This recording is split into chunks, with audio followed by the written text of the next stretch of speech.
Hello, year eight. For some of you, we're back from 2 weeks holiday. It may be for some of you, it's been more like a 5 week holiday because I'm not sure what you were waiting for, but this is the beginning of our Google Classroom experience. And although we were using Microsoft Teams as our sole platform, we are now going to switch that over because a number of you asked for it. So, hi everyone again. I hope we can all get involved this time. I know they're talking about getting us back to school soon, but that doesn't mean that we can ignore the work that's on here and hope that we're going to catch it up later. That is not going to be possible.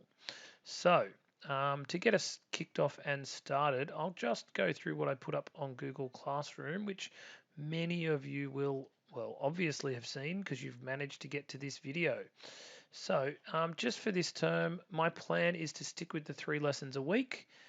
Typically, they will come with a video from me and some sort of activity to do. It could be online. I will give those of you who've missed out a little summary of those, or it'll be out of the textbook if we want to keep it really boring but easy to organize. And then work, if it's not on one of these electronic methods, you'll be writing in your book and putting a photo up in Google Classroom for me to see so that I can tell that you've actually been keeping involved. We will try and sometimes have a what universities call a tutorial lesson where you can come on. I don't have anything planned, but you guys come and ask for specific help with specific questions and we go through them together, kind of like more like or what happens in class. Now in Google Classroom, which I will just slightly move so we don't have to see all of the bits and pieces out of it. Um, you will have a couple of things. You should have the stream where it shows all the stuff that's been said and done. And I have posted a whole bunch of work from the beginning of April, which those of you who were on Microsoft Teams have already seen. Many of you have done the first one or two. That last one didn't get a great response. So if you haven't done those, that is one of the plans for this week. The other one is I'm going to give you some new work to do and we'll try and get everyone caught up and all on the same page before we go into next week. So in Google Classroom, which is a lot more user friendly and easy to look at, you can change between classes up here. You get a stream with everything that gets said or done. And this classwork tab is the important one. I've got things broken up by when they were given out. And I have a spare thing down the bottom, which for the moment just has the entirety of, if it'll let me scroll down, you'll be able to see all of the different chapters in our textbook, including the answers. So we should be good with everything in here. And these are the tasks that we should have already done. Now I've left out a couple from earlier. This is the main thrust of this chapter. If you don't know what Pythagoras is, I encourage you to listen all the way through.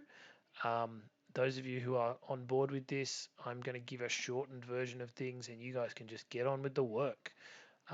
What we did using Pythagoras, there is, and this is what most of our work will be. Here is me explaining. Here is a different textbook that I wanted you to do some questions out of. And I know this only says one turned in because this only shows who's ticked it here. If you already did it in Microsoft Teams, please just click turn in. Some of you, actually, I have already graded the 6 people who were in the system at this point when I'm making the recording. Same thing with the work from the last Monday of term and from that last Wednesday. We've got this work here. It is not a video from me that day. Miss Langdon organised the work because I was busy setting up reports for the Year 12s, and there is still work here with a video and a hey, have a go at some textbook stuff and put a photo in here. Now I know from your feedback textbook work and photos is not the preferred method for the people who filled in the survey, but it is the easiest to set. It is the easiest to, well, it is one of the easier ones to know how you're going and to get a good idea whether you understand it or not. So as little as, I mean, I know you guys don't like it that much, but that is what we will be doing somewhat. Um, often, particularly in topics when we can't just have an easy online thing. Now, at this point, for those of you who have missed things, I'm just going to show you where Teams is um, and some other stuff, and then I'll come back and I'll do the real lesson. Some of you can skip ahead. Um, I'm going to try and work out how to do this with a video, and you guys can skip to the other stuff. All right, boom. Here is a little window out of Microsoft Teams. There was work in here. Now, we're not going to use it for the work part of things anymore, but if I go back to just the general section, one of the big advantages of Microsoft Teams rather than some of the other platforms is I have a nice little button down here where I can click. It's not showing me the little messagey thing, but it will make a meeting, a live meeting where we can go through stuff. I can share my screen, you can share your screen, we can do things together, and that is the platform we will still be using for the video stuff. If you cannot get access to Microsoft Teams, you must let me know. So Microsoft Teams is really good. It is much better, I find, than Adobe Connect. It doesn't drop out as often. You just get crackly picture or crackly sound instead of just getting booted and missing out and having to log back in, which has happened to me a number of times with the staff Adobe Connects that we've used. In here, the one other thing you will want is I'm keeping a class notebook, which is basically the OneNote document that I put all of our lessons in. I will be putting them in here as we go. Yes, it's a bit fiddly in my small window, but yours won't look like this and you won't be able to see all the other students either. But if I go in here, I have got all of the rest of those topics.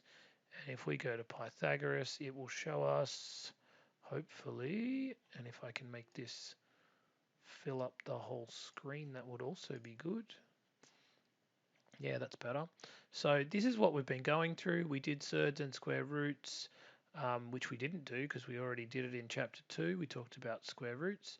We did a bit of discovery. We did finding and labeling a side called the hypotenuse. We did how to find the length of the hypotenuse and finding the length of the shorter sides. Now we're up to 105, which is the mixed section, and that's what we're going to be working on today. For those of you who find what I'm explaining today way over your head, you need to go back and go through those 3 lessons that I've put online and catch them up. Just put a little message in the task for today saying, sir, I'm going to go back and do that other one. Just so I know that you've acknowledged that you are not up to where we should be. And if you can get through kind of 2 of these this week and 2 of these next week, and maybe one of the ones I give out next week, you won't be that far behind, and we will get there.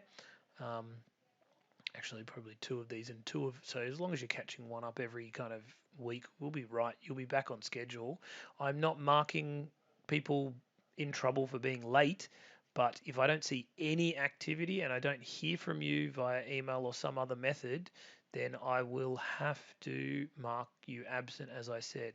So you can access all of the explanations that have gone on in here, but of course the video versions are a little better because you actually get to hear me talking and you get to see what's going on, kind of in an active way rather than in a passive, oh, it's already written down way. But this stuff is in here if you need it. It is the only way I can share it easily. It's not as easy to put in Google Classroom because when I make changes, I would have to change the entire file rather than this, which is quite good because it's got it all grouped by topic, by thing. It's all kind of organized. It's also got the 2 earlier topics because when we do get to having that assessment that we didn't have last term, we will need you guys to be able to do the number and algebra skills. And some of the other classes are doing geometry. We're doing Pythagoras, and we'll swap over at some point in a couple of weeks. So that is Teams in a brief summary. I'll get rid of that. Here are a couple of other things you should have had some interaction with. If you missed it, you got an email from me on a random Sunday night many weeks ago, giving you an invite from our school to Maths Online. Maths Online is your online maths tutor, as it says.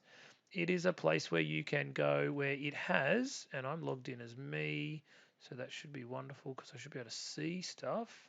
If I go to student view, this is a way for you guys to do diagnostic tests. So check up on what you know, what you don't know. But really, we want to go back and we want to pick a level. You guys are currently in stage 4 and you are doing year 8. You could look at year 7 if you wanted to, but you probably want to look at year 8. You can do weekly revision tasks. If you've got the time, you can go through and work your way through some revision and just do some practice maths. This is one of the things that was set up so you guys, I know your timetables on Tuesday and Thursdays period 5 have maths online lessons. This is what you can be working through in those lessons. It is not compulsory. It is an additional resource that has been provided you and it is based on our New South Wales curriculum. I personally don't find the explanations and the teaching in here super great. I don't find the activities in here super great. I have heard from some students who think similarly, but it is here and it is better than nothing. If you are stuck and you need help on something, you can search. I really don't understand what a hypotenuse is. Let's hope you'll be able to spell it at least. And it gives you, here is some stuff. Year 8, we're doing this thing. And oh, look, it's all in these 2 lessons, finding the hypotenuse 1 and finding the hypotenuse 2. And you go in there and you find out. And look, it comes back in year 11 for the kids who struggled to get it in year 8 or in year 9. They get another chance to practice it in year 11. Hopefully, none of you will be doing that lower level of maths in year 11 or that lower level in year 9. We're going to master it this year and we're going to not need to do it again. So that is online platform number 1. If you cannot log in, if you do not know your login details, get in touch with me. Send me an email and I will re-forward you the one that I sent a long time ago and you will have a login. It is free for everyone in our school this year. Our school has paid that cost for ourselves. The second online platform, although it was the first one I got you to use, is the Khan Academy, which is an American website. It is not based on our courses, but I find it is a little more fun, a little more interesting. It gives you badges and points and things for just sitting and watching some of the maths videos. Now, there are a few things to be careful of. There are a lot of topics that are taught in a different order in America. So hopefully if you're going to use this, just be advised, don't go wildly deep into some crazy thing that is way beyond you. What you should be doing is having a look at the activities that I've allocated to you and for our class. I've got my year 8 class in here, which has 26 students joined. That is not all 26 of you. If you are not in, here is the class code. You need to join. I could have set you up an account in here, but it would not allow you to continue using it once you're no longer in my class, and I would rather you have access to this for the rest of your life if you need it. So it's better for you to link yourself to my class. I do want you to use your school email account. If you join and nothing's in there, no activities, please again email me because all of the past activities that are finished are not allocated for you as a job to do unless I see that there's a new student in here. So I have to log in and it will bring up a little message for me saying, do you want to give the old task to these new students? And I can say yes. At the moment, there are no outstanding tasks in Khan Academy you need to do. So just getting in, trying out one of the basic activities that are in there. If I go not to my teacher thing, if I go and pretend to be a learner for a moment, again, I'll just scroll that heading out of the way. You don't need to see that it says Khan Academy. If we go in here, we've got tons and tons of things. So I could have a look at all of the courses. In fact, you could go up here and you could learn almost anything. Kindergarten, second grade, up to second grade, third, fourth, fifth, sixth, seventh, eighth grade. And then they break things down into maths topics as opposed to being by year. You can learn computing and programming. You can learn about money. You can prepare for an American exam. Probably don't waste your time. You could do all sorts of crazy things that are in here, including science as well. So there's lots of stuff in here. It is not just maths. It was originally just maths, but it has kept expanding and there's tons of good stuff. Um, let's go something really stupidly simple.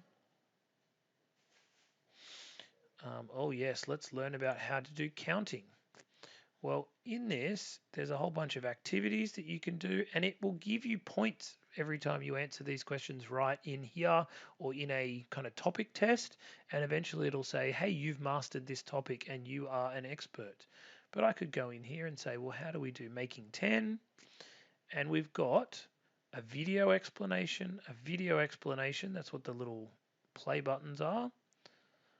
Um, and then, actually, I'll try and scroll. This is being a bit jumpy. So there's two videos, and then there's a practice activity, which I have mastered and I have mastered, I believe. That's what the little purple thing is for.